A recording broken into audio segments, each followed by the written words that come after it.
Risua mingin athisen alei ko ran hote chibai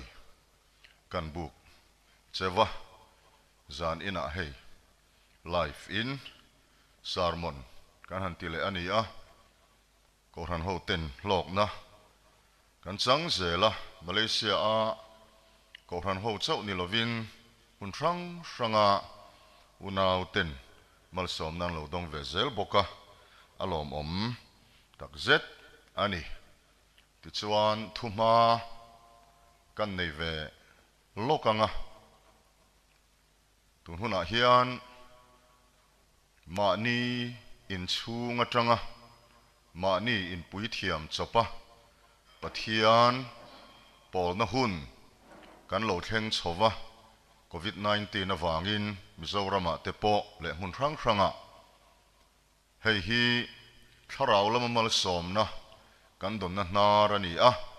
keinin van doina kan ruat amang na lan tir tu tiang khan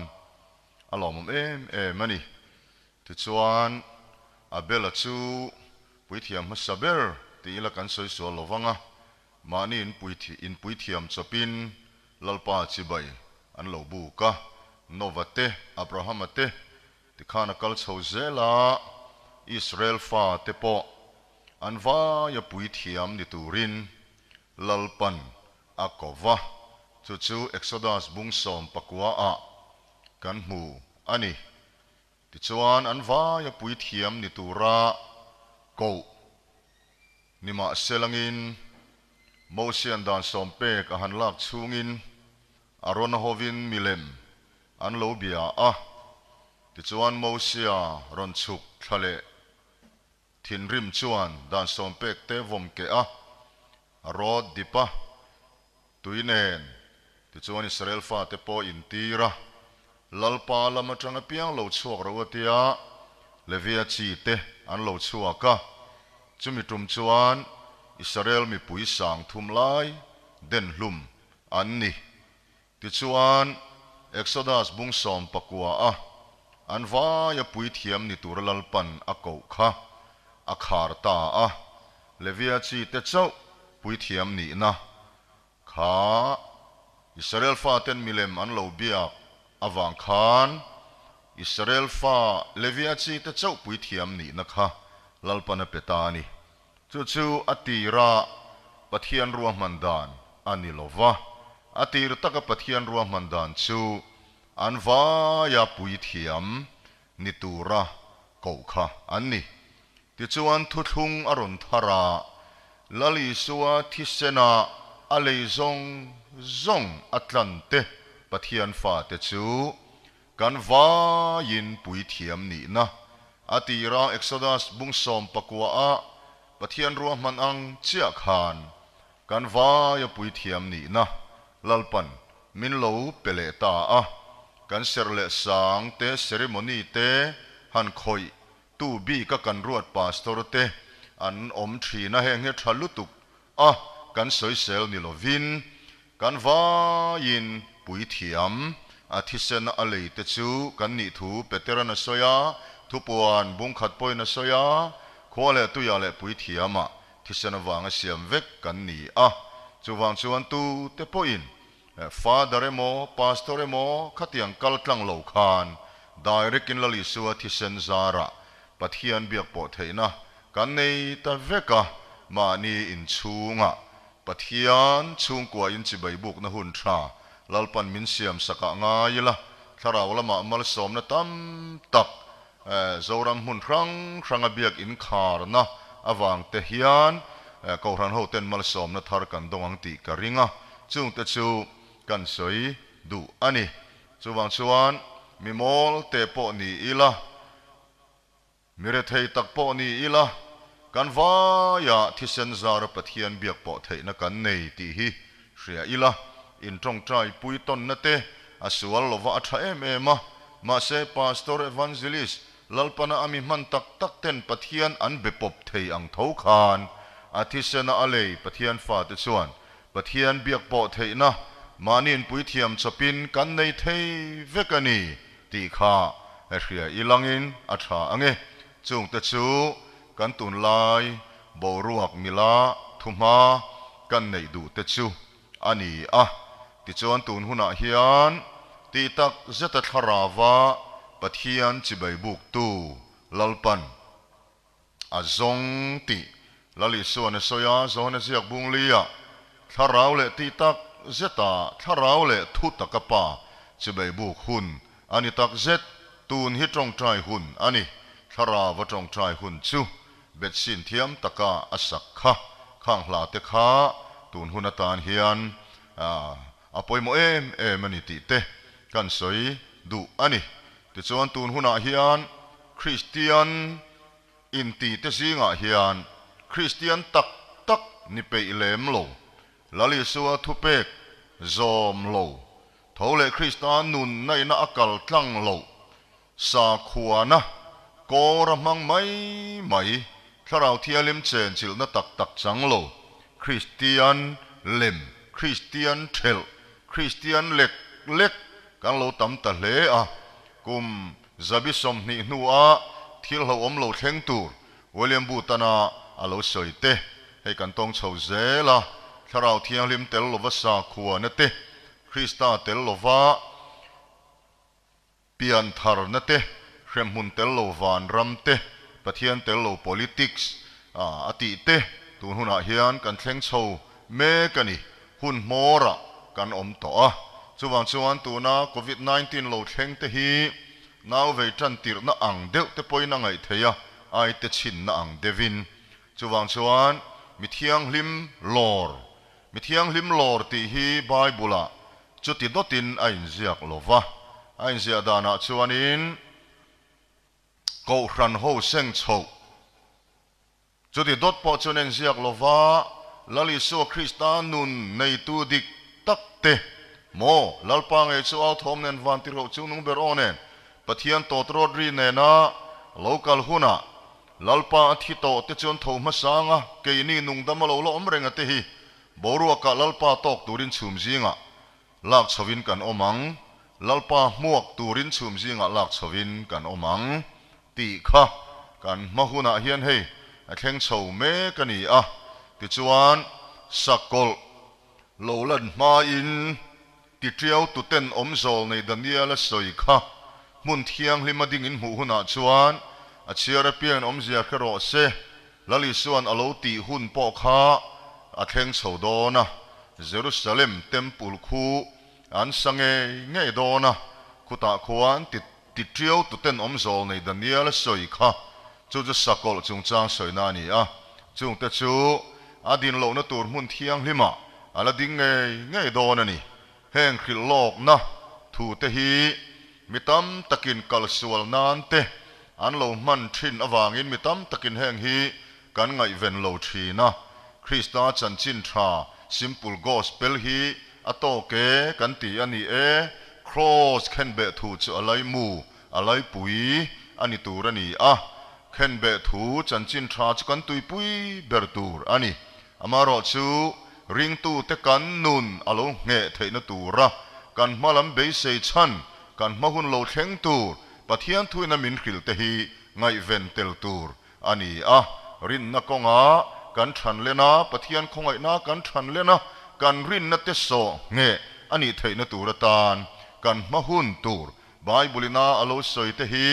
kan khriat atan apoi mo awanga muntam taka inzia kan yalali so apone soya pol apone soya thupona te po puan suwa zel alani a hunununga thilo thleng turang chi te hi ngai ven lo top chu afel how lo mai ti hi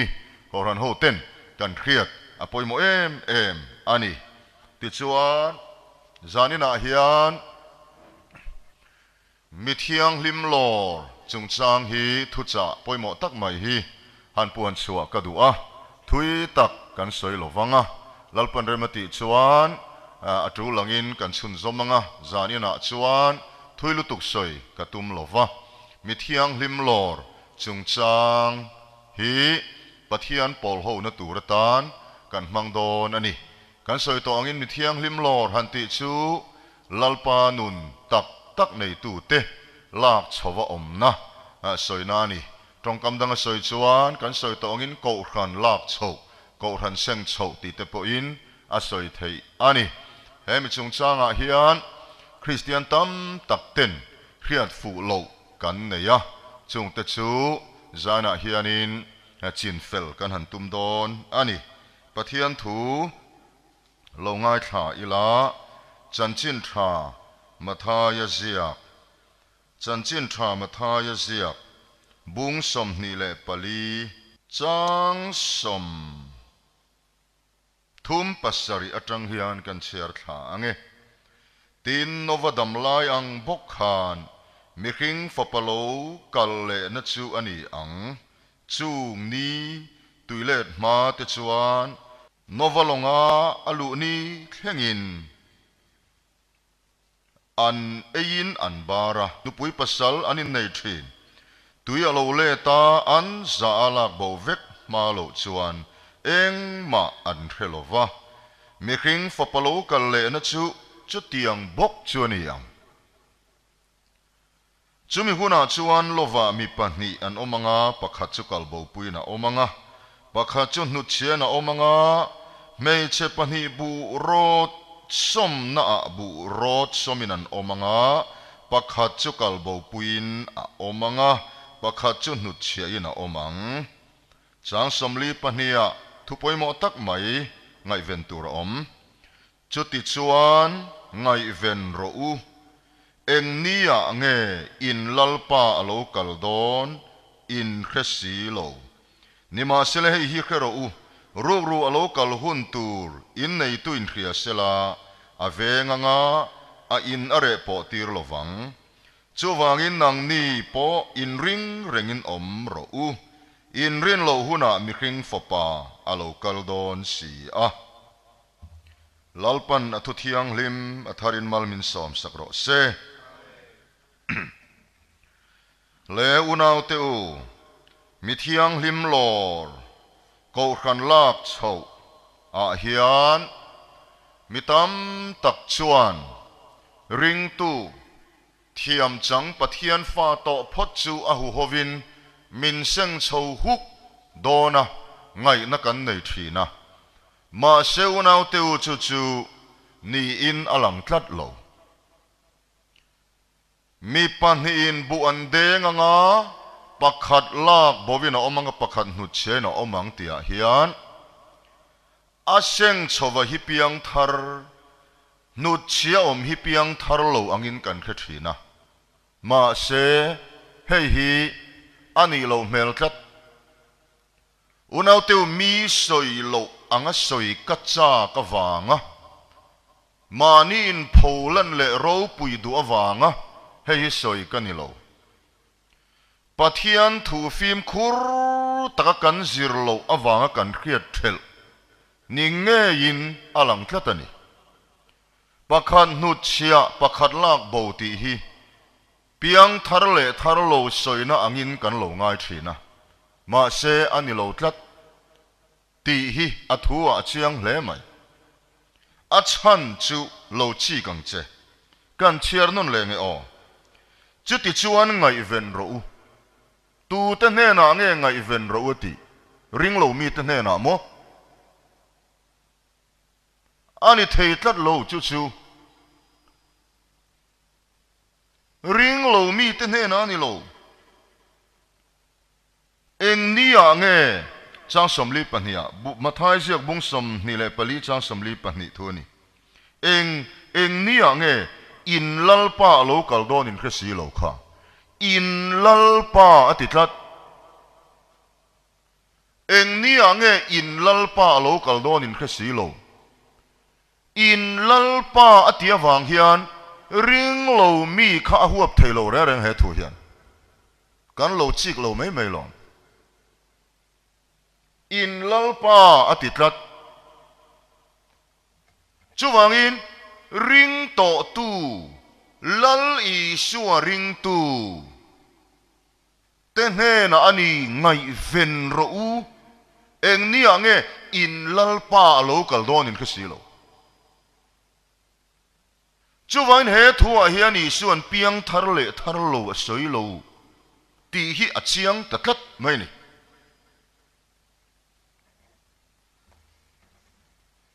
una du takte wa van poi mo em hnutchhiahin ring lo mi ni lovin ring tu olal pa ti to tu ma se ngai ven thape lo ani don tlat Lukasia ka po chiang takin kan mu eng lai poin ngai venin phim khur ro u Chûng khe om na sat tak chu pum pel tla ka le Mihring Fapa ma ding tla ka râwt in ni theina turin chu Bible na soidan ni tlat mai ni chu wangin lalpa i suwa mi thianghlim lawr tura alo kal hunah hian amasa bera chuan khovel tlan tur le chandam turin alo kal kan khria tuna vana lona ti chuan alo kal le na chungchanga chuan chihni na soi theita mi zong khria ta thom rap thak tak ne na alo kal hun tu olive tlanga ake ngata alo chuk hun tu chu ru anga aron kal hun tu rani lo olive tlanga ake ngata aron chuk ma in sa province ken coming anti chu lo thlen ma in ru anga alo kal hun tu ri om tlatani chu Bible hian soi tlatani om sia chu ru anga alo kal dona wangin aron du tuilêt don ring tu ti sami te kha aseng chho telveri lovang hnutchhiahin tu rahi ring tu ni to tho si ma se ti sami an ni ti chiang tlat a chan chu kan soi to angin he thu a khil na te hi ngai ven ro u ati te tu tenge eng ni ange local don in ka silo in lalpa local don in ka silo kan soi to angin in lalpa ati tlat awangin ring lo mi te huap thei tlat lo ka ring to lali su ring tu kani ti si ngai ven thape le pe lo in kar hi om don tlat mai ni chu wangin ngai ven that eng lai po in tha da lo wang ngai ven that awan poi mo em achunga hian kan chiar ta ang khan no dam lai angani don chu achiang chho ta tul mai no dam lai chuan an eiin bara nupui pasal an neya kha eile baringot asual lo nupui pasal nei asual ngot lo he thuina asoi tum chu lalpa aya khovel thil eile in sexte nupa na te khatiang da poimo zok ring tu anom don ei lo tura ni lo nupui pasal nei lo tura ni lo ma se khang ei le bar le sex thil kha lalpa aya da poimo zok Christian ti sami hi tam tak anom tlat mai ni chung mi te chu ru anga local hunah chuan aron latel don lo tin kan soi thei ta ni unau teu awan poi mo em chu wangin kan khe tur chu Christiana hian kar kalta kan sarmon tongin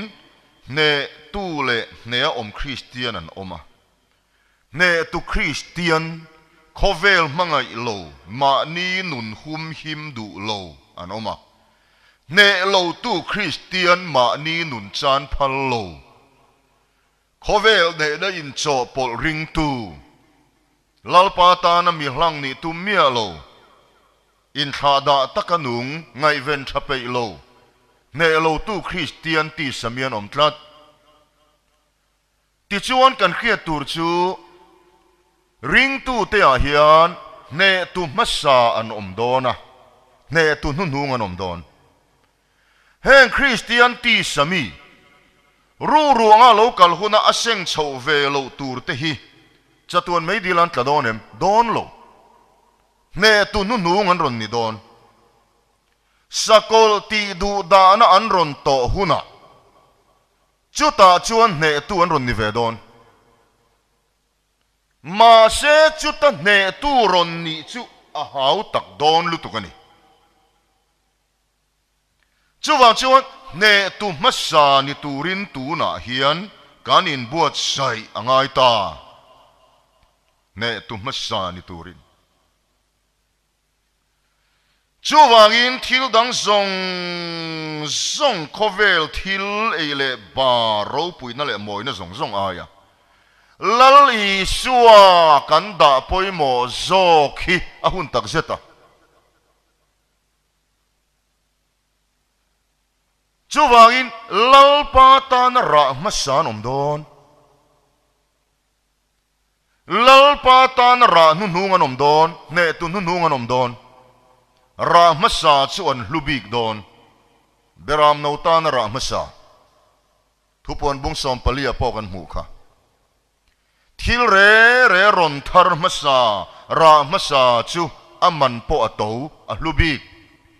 khang hu po ser thum po ziglum po tomato po engkim mai zong tra po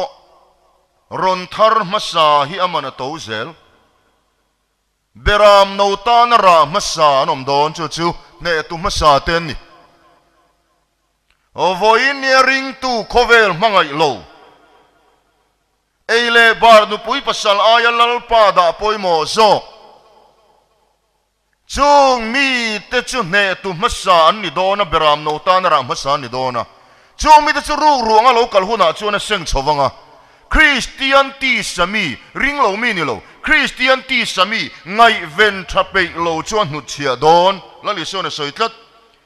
eng lai poin ngai ven ro mo eng nia nge in lalpa lo kal don in khasilo in lalpa atia wangin Hindu te Buddhist te Musulman te kok thelo tlat isu chu kalalpa ti to tu te din mun ani tlat thei na sai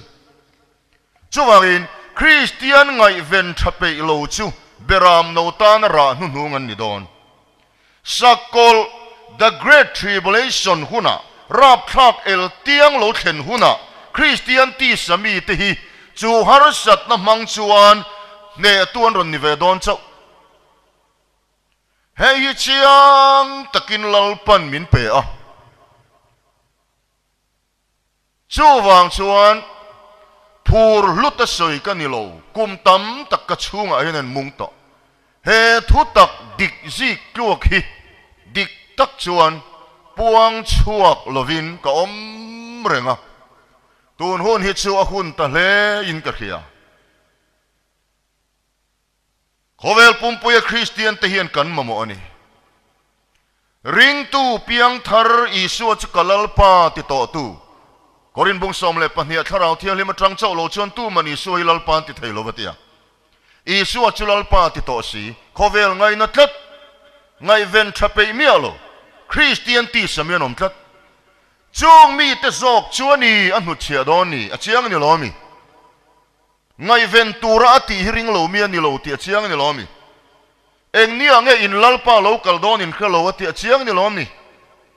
ring lo mi a huap lo ani ti hi chuwangin ngai ven ava hunem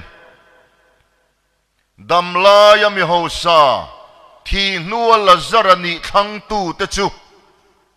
ru nga local hunah chuan lalpan aseng chho don lo ni na lang tlat unau teu kan ngai ven thape lova kanin tha da ani chuan thilpoi takkan chunga thleng thei ti i suan vokhan na minkil ani riachian avan poimo em tun hun hi unau teu adik chia no dam lai ang chia ni ta Christian tam